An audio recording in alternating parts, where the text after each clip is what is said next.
This is Cheryl Hazzard speaking.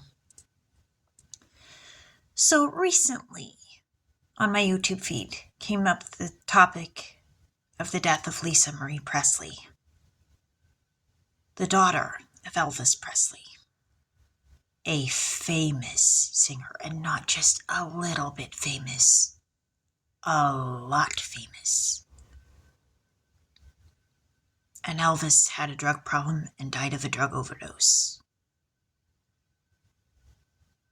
And Lisa Marie had a drug problem too.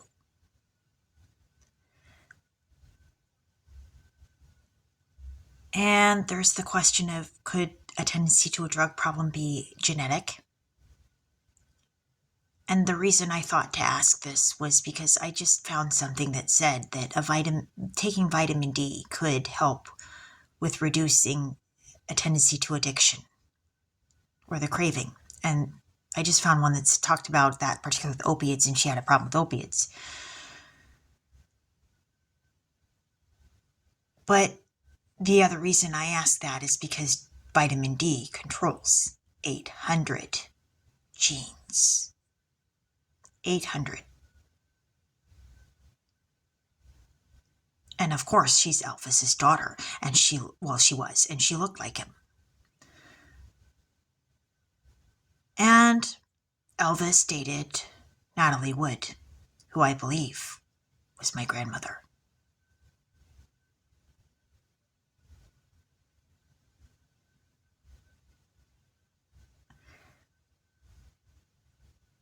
And Lisa Marie Presley, she was at one point married to Michael Jackson, a person who was considered very, would the word controversial fit? I think it would fit. There have been accusations that he sexually molested boys.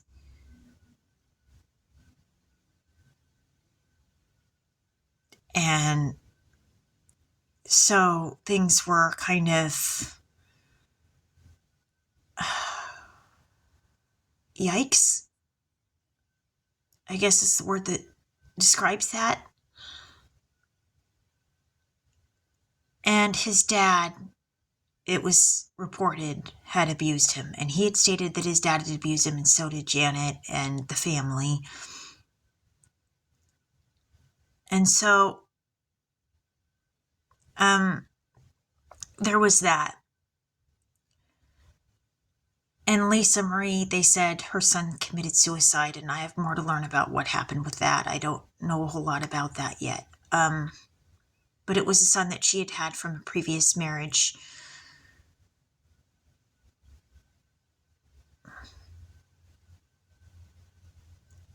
And Priscilla Presley, her mother, was in the Naked Gun movies with O.J. Simpson, and he was tried for murdering Nicole Brown Simpson and Ron Goldman.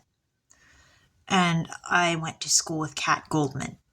She was in classes with me. And our friendship ended because the guy she was seeing stuck his finger somewhere he shouldn't when I was seated on a bench at school in the bleachers.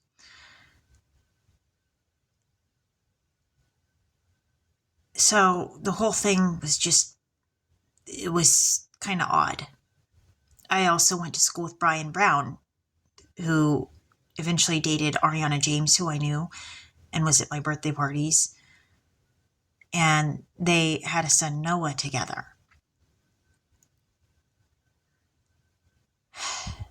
And I think it was Raymond Simpson, was the doctor that stitched up my finger when I went to Doctor's Medical Center after I cut my finger on a cat lid in my trash. But I kind of wondered if that was my karma for flipping people off on Briggsmore, because it happened the same day and it was the same finger. And I did learn from that. I acted a lot better on Briggsmore and was more mindful of my thinking and my attitude when I was on Briggsmore. So I did learn from it.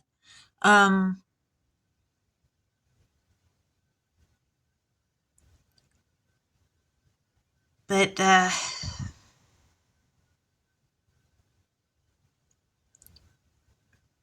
Marcia Rowe was going to school and was in drama when I was in band, and the drama room was right near the band room. And Debbie Rowe married Michael Jackson after Lisa Marie and Michael Jackson split the sheets. And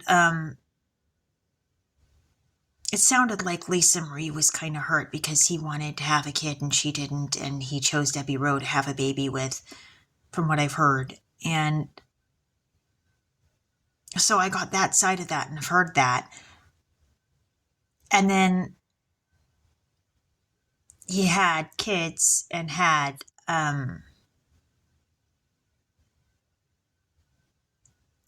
Paris Jackson and Prince Jackson. So there's a lot to the story, and it just sounded like Lisa Marie went through a lot of difficult stuff. I think that she loved Michael. It sounded like she cared very deeply for him, and it sounded like they just wanted different things. And when one wants a kid and one doesn't, that's kind of a big split.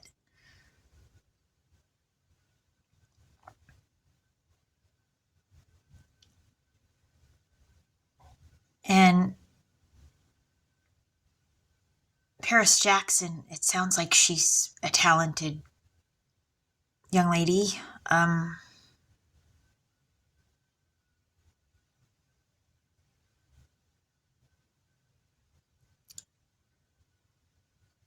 And I cried when she lost her dad because she loved her dad. And although the subject of what happened to her with her dad was controversial, and I do know about it, that it's controversial, I still hurt for her because that was her dad.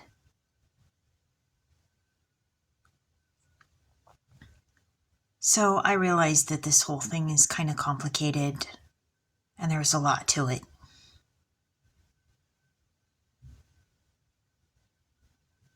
But I did cry when I saw her crying when she lost her dad on TV.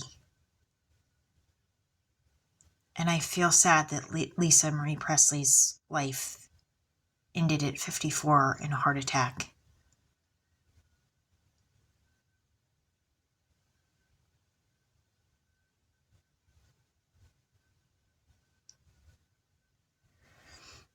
Drug addiction, it's not a simple thing. I mean, yeah, there's trying to reduce the cravings and the desire for it, and that is one key thing. But there's the fact that a person's trying to escape pain and that they're in an enormous amount of pain usually when they do it. When a person has a drug problem, there's a factor of pain involved. And sometimes dealing with that is the tougher thing. Now, vitamin D does help with depression and reducing the cravings. So maybe it is, I think it could be a key player definitely in dealing with drug addiction, because depression is a type of pain. It's a deep pain.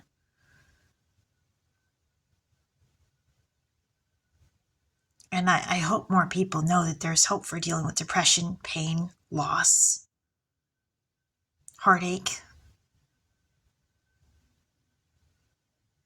We just need to learn better ways to take care of our hearts, that's all, when it aches.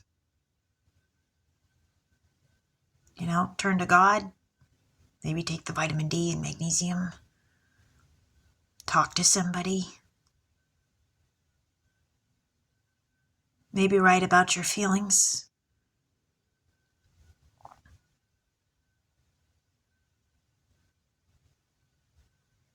And that's another thing. Low vitamin D plays a role in heart health too, and heart attacks.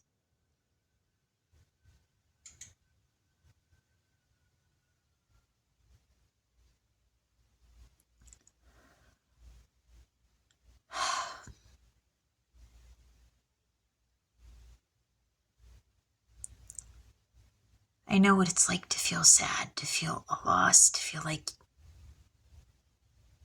life just got stripped away from you.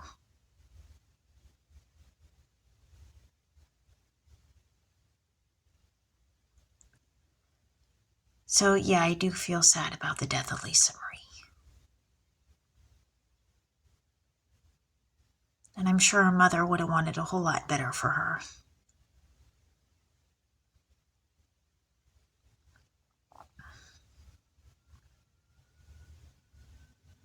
But I hope in what I found in looking this stuff up and researching it is that this doesn't have to keep happening this way. That maybe it doesn't have to. This is Cheryl Hazzard speaking.